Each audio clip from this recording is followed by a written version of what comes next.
آج میں ایک حلوہ بنانا بتاتا ہوں۔ یہ شوگر کو انتہائی بہترین کنٹرول کرتا ہے اور پیشاب کو کنٹرول کرتا ہے۔ یہ بہت ہی فی زمانہ بہت بڑی بیماری ہے شوگر، اور پھر پیشاب کا بار بار آنا، اور پھر پیشاب کا تنگ کرنا کہ آ گیا تو پھر مجھے نکالو۔ شوگری حلوے کا کچھ طریقہ اس طرح ہے، اجزاء صرف دو ہی ہے کہ گندم کی سوجی اور چنے کا بیسن لینا ہے، اپنے برابر لینے، ایک ایک پاؤ لینے۔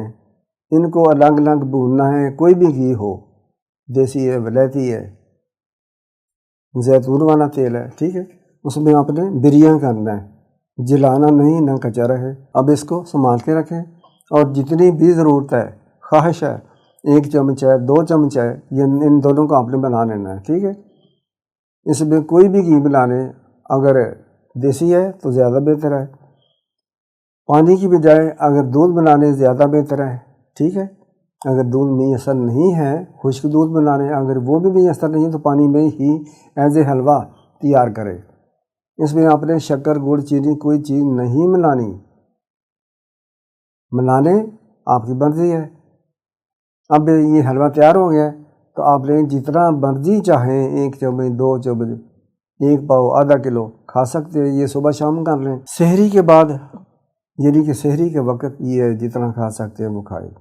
اس کے بعد اللہ قریب رحم کرے گا، آپ پہلے دن ہی دیکھیں گے، پہلے روز ہی چیک کریں گے، پتہ چلے گا کہ جہاں آپ 5-6 دفعہ پیشاب کرتے تھے، 1-2 دفعہ کریں گے، ٹھیک ہے۔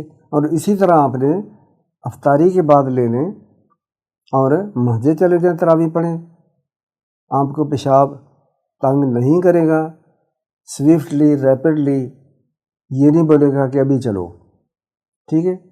اور تراویح آپ انشاءاللہ تراویح بہت آسانی سے پڑھیں گے بغیر تنگی کے، اور یہی چیز آپ آزمائیں گے کہ آپ کے جسم کی جو تھکاوٹ ہے وہ نہیں ہوگی، چستی، چلاکی اور کلیورنس اور سٹرینتھ آپ کے وجود میں آ جائے گی۔ اللہ قریب تمام مریضوں کو، تمام دوسرے لوگوں کو صحت دے، تندرستی دے، مال دے، ایمان دے، امن دے۔